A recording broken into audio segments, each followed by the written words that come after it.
कृषि कानून से किसानों को क्या क्या फायदे हैं, प्रधानमंत्री नरेंद्र मोदी विस्तार से इसका जिक्र सीधे काशी नगरी से यहां पर करते हुए और किसानों को समझाते हुए कि जो नया कानून आया है वो किस तरह से उनके हक में है। लेकिन कुछ ऐसे भी लोग हैं जो लगातार भ्रम फैलाने की कोशिश कर रहे हैं और ये कह रहे हैं कि दरअसल भविष्य में ऐसा हो जाएगा। ये डर दिखाकर किसानों को दिग्भ्रमित करने का काम किया जा रहा है।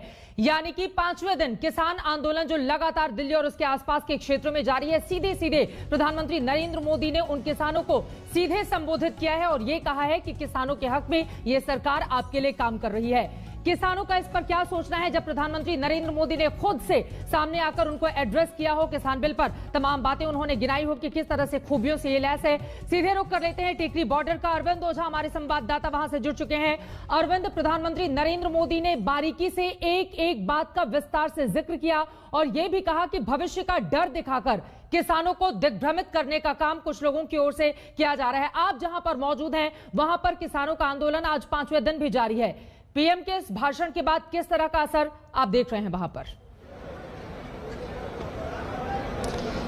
जी देखिए, बहुत मैं आपको बताऊं साफ गोई से तो यहाँ पर बहुत विशेष कोई असर दिखने को मिल नहीं रहा है, क्योंकि अगर प्रधानमंत्री ये कह रहे हैं उनके हिसाब से कि दिग्भ्रमित किया गया है तो क्या ये माना जाए कि ये दिग्भ्रमित लोग ही हैं? देखिए, किसानों का जो ये प्रदर्शन है बड़े पैमाने पर टिकरी पर, और अब हालत यह है कि मीडिया भी यहाँ से किसानों से फिलहाल दूर हो चुका है क्योंकि 2 लेयर की यहाँ पर बैरिकेटिंग की गई है। लेकिन मुझे नहीं लगता, देखिए इस तरह की तस्वीरें हैं, 1500 से ज्यादा किसान यहाँ पर है।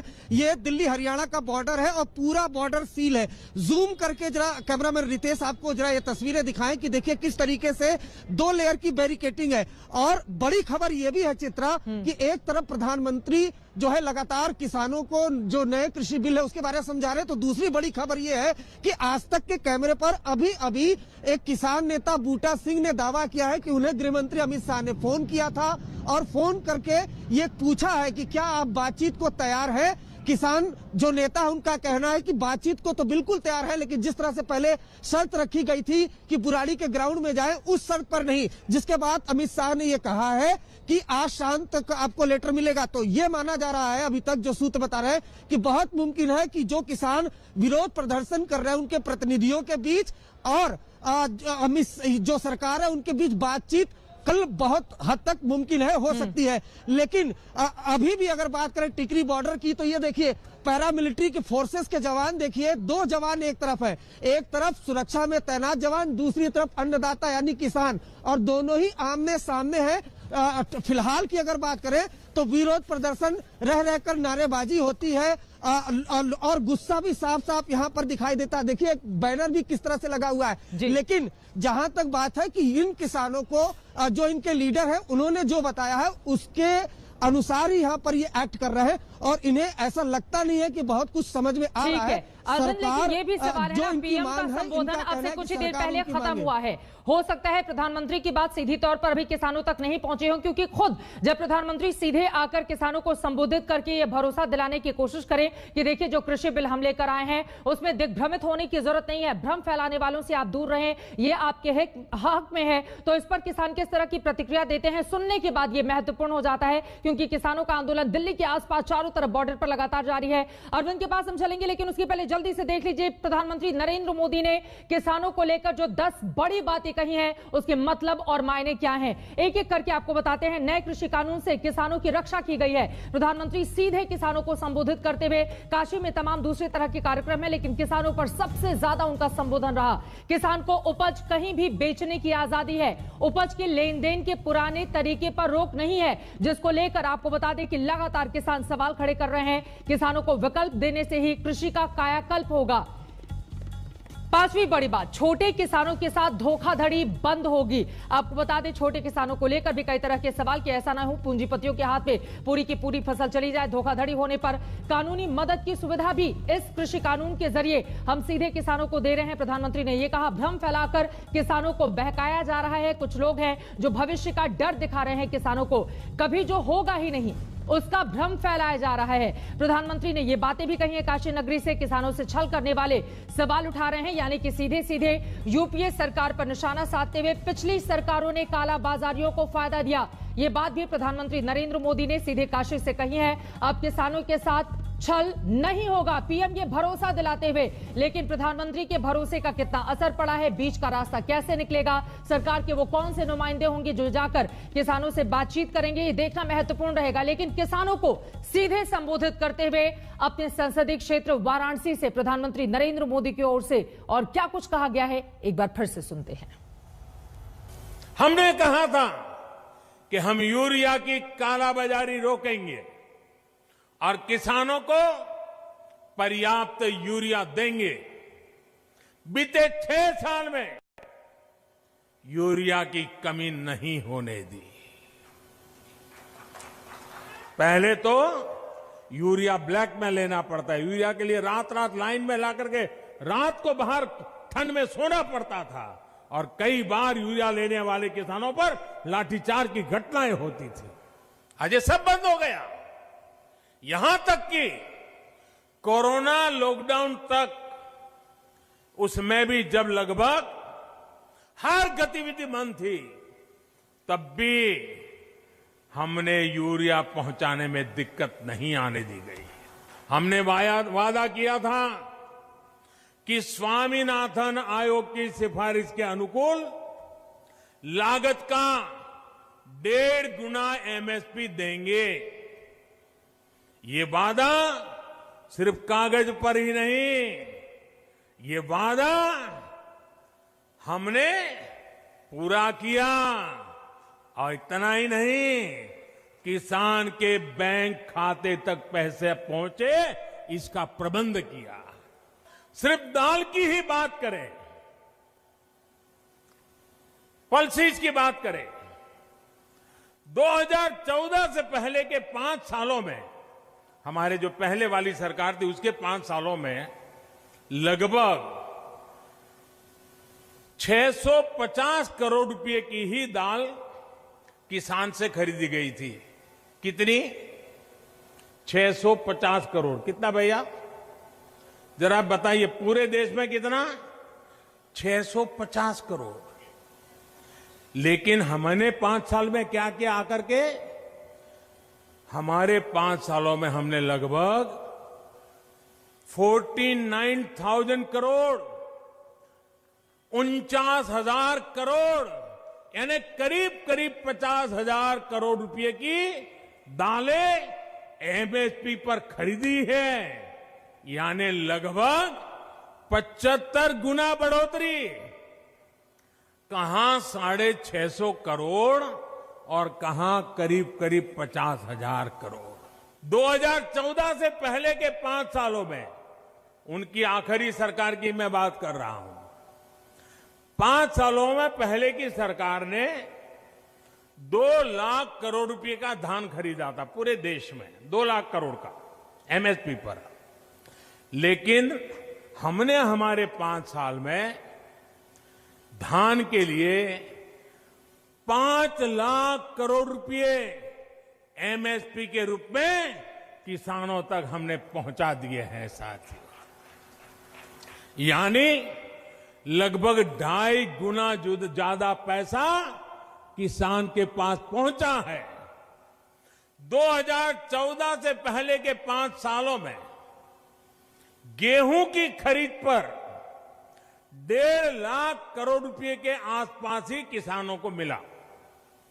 1.5 लाख करोड़ उनकी सरकार के 5 साल। हमने 5 साल में गेहूं पर 3 लाख करोड़ रुपए किसानों को एमएसपी का मिल चुका है, यानी लगभग 2 गुना।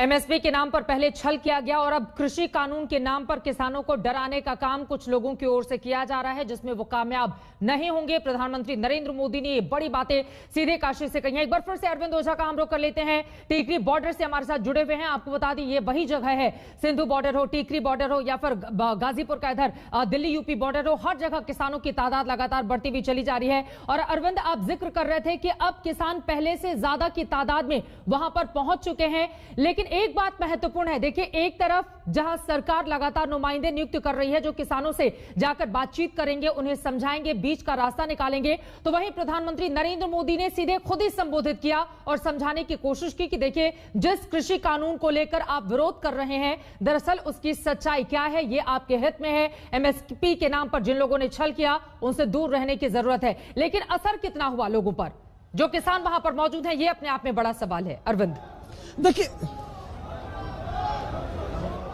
प्रधानमंत्री नरेंद्र मोदी ने अभी काशी में ये बड़ी बातें कही हैं। जाहिर सी बात है, धरना चल रहा है, उसका असर सरकार पर तो है ही, क्योंकि दिल्ली के जो 2 बॉर्डर हैं, अहम बॉर्डर, जहां इस वक्त मैं मौजूद हूं, टीकरी बॉर्डर, तस्वीरें जरूर आपको दिखाएं, टीकरी बॉर्डर पर मौजूद है किसान। हरियाणा और दिल्ली को जोड़ता है बॉर्डर, पूरी तरह से बाधित है बॉर्डर। सिंघू बॉर्डर की बात कर लीजिए तो राष्ट्रीय राजमार्ग है, पंजाब और जम्मू कश्मीर जैसे बड़े राज्यों को जोड़ता है। अब प्रधानमंत्री नरेंद्र मोदी ने जो कुछ भी संबोधित किया, तो ये जो उनका संबोधन है वो इन किसानों तक कन्वे कौन करेगा, ये अपने आप में बड़ा सवाल है। इनके जो लीडर हैं, क्या उनको ये उनका मैसेज कन्वे करते हैं कि नहीं, बड़ी बात है। नंबर 2, जो सबसे बड़ी बात है, जो सरकार के लिए चुनौती है, ये जो किसान यहाँ धरने पर बैठे हैं, 2 बड़े बॉर्डर हैं, सरकार ऑन टेबल इनसे बात करे, इनके जनप्रतिनिधियों से बात करे, तभी ये बात समझ में आएगी। ज्यादातर किसानों को ऐसा लगता है, जो सरकार का दावा है कि ज्यादातर किसानों को ये समझ में आई है,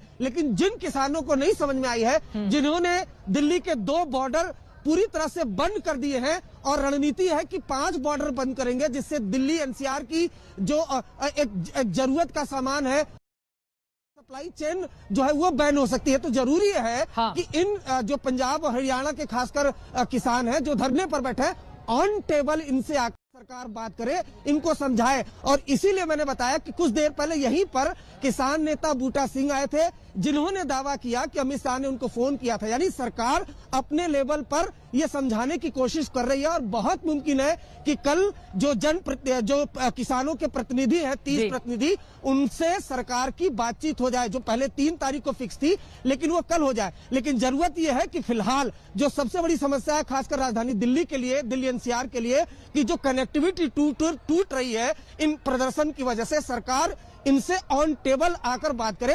हालांकि प्रधानमंत्री ठीक है, अपनी अरविंद लौटूंगी मैं आपके पास, बहुत महत्वपूर्ण जानकारी आप दे रहे हैं। और इन सब के बीच एक बड़ी खबर आपको दे दे, सिंधु बॉर्डर पर किसान अब से कुछ ही देर के बाद यानी कि शाम 4:30 बजे प्रेस कॉन्फ्रेंस करने वाले हैं। कल भी हमने देखा था उनकी प्रेस कॉन्फ्रेंस, और आज एक बार फिर से होने वाली है। इसमें उनकी ओर से क्या कुछ कहा जाता है, ये देखना काफी ज्यादा महत्वपूर्ण होगा। फिलहाल सीधे हम लोग कर लेते हैं काशी का। वाराणसी से इस वक्त कुमार अभिषेक हमारे साथ जुड़ चुके हैं। कुमार, प्रधानमंत्री नरेंद्र मोदी काशी में तमाम बड़ी परियोजनाओं का लोकार्पण करने के लिए पहुंचे हुए हैं। दीपावली खास कार्यक्रम जिसमें 15 लाख दिए अब से कुछ ही देर के बाद जगमगाते हुए हमें दिखाई देंगे, जो अपने आप में एक रिकॉर्ड भी होगा। लेकिन सबसे ज्यादा फोकस प्रधानमंत्री मोदी का अगर किसी एक बात पर था तो वो किसानों को लेकर, और सीधे उन्हीं को संबोधित करते हुए आज अपनी इस जनसभा में पीएम नजर आए। इसके मतलब और मायने कुमार अभिषेक क्या निकाले जाए?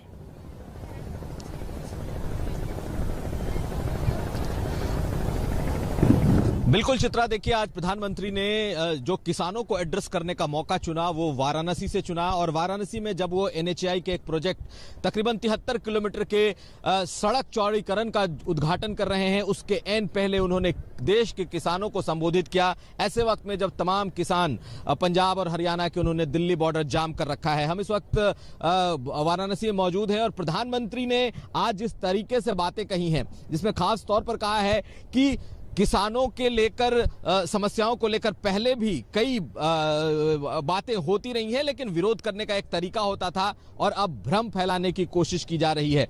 साफ तौर पर प्रधानमंत्री ने किसानों को संबोधित किया है, उनकी बातों को रखा है, उनके लिए जो काम किए हैं, जैसे उनके लिए जो सब्सिडी, उर्वरक की काला बाजारी रोकी है, जो किसान बीमा किया है, इन तमाम चीजों का उन्होंने जिक्र किया और विपक्ष को कहीं ना कहीं निशाने पर लिया है कि किस तरीके से वो भ्रम फैलाने की कोशिश हो रही है। प्रधानमंत्री ने आज काशी की धरती से सीधे उन्हें संबोधित किया। नरेंद्र मोदी का आगे का अब क्या कार्यक्रम है अभिषेक?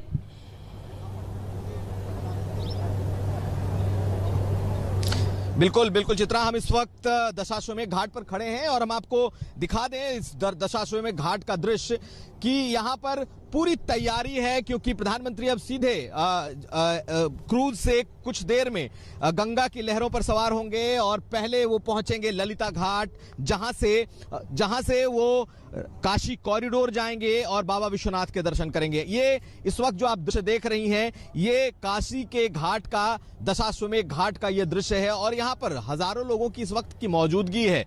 ये तमाम लोग जुटे हैं कि जब प्रधानमंत्री का क्रूज गंगा से गुजरेगा, यहां से राजघाट से चलकर जब वो अपने आखिरी छोर तक जाएगा, रविदास घाट तक, बीच में ये तमाम पड़ाव आएंगे। यहां पर आरती भी होती रहेगी और उस वक्त, जिस वक्त आरती हो रही होगी, प्रधानमंत्री यहां से क्रूज से गुजरते रहेंगे। लेकिन पूरा देव दिवाली है आज और ये पूरे इलाके में आज दीप जलाए जाएंगे।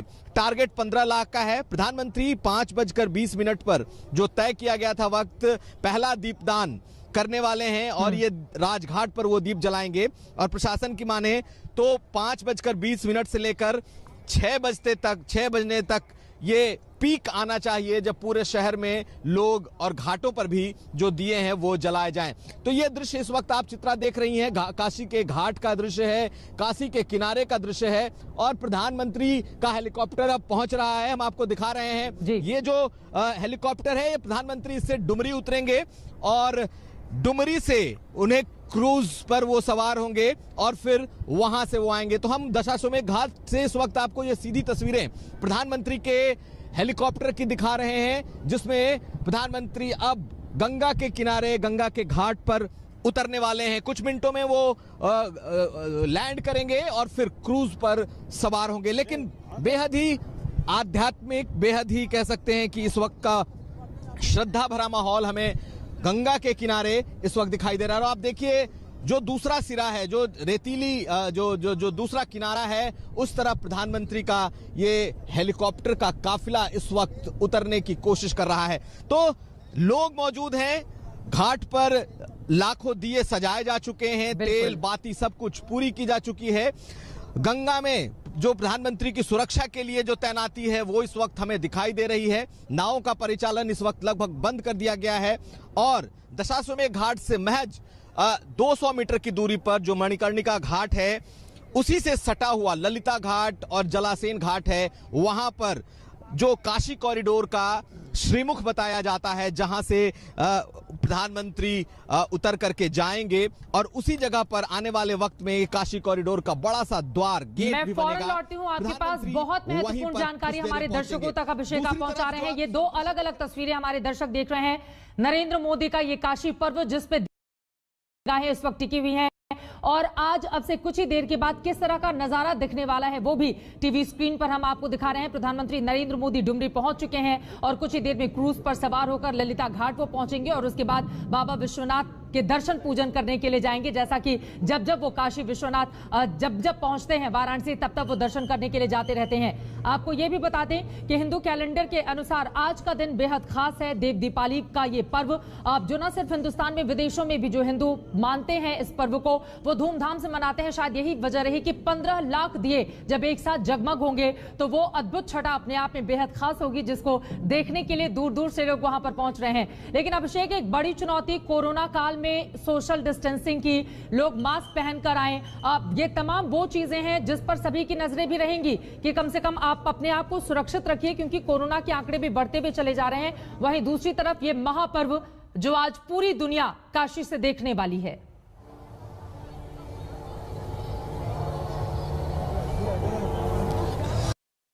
वजह है कि लोगों को बहुत ज्यादा आमंत्रित नहीं किया गया है। हालांकि जिस घाट पर हम लोग नाव पे मौजूद हैं, वहां से दूरी बनी हुई है। ये जरूर कोशिश की जा रही है कि जो लोग घाट पर आए वो बेसिक जो प्रोटोकॉल है उसके साथ आए।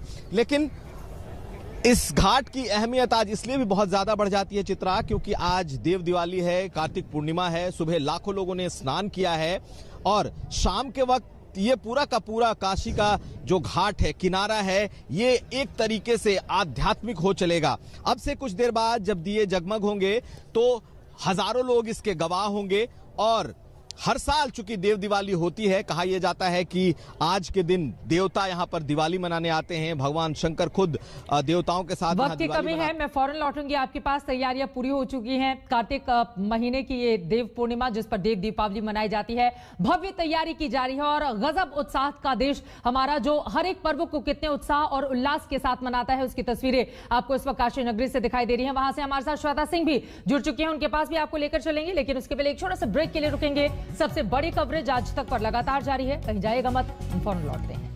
नमस्कार, मैं हूं अंजना ओम कश्यप। हमें उम्मीद है ये वीडियो आपको पसंद आया होगा। लेटेस्ट खबरों के लिए यूं ही देखते रहिए आज तक, और इस वीडियो के पसंद आने पर लाइक, शेयर एंड सब्सक्राइब करना ना भूलें।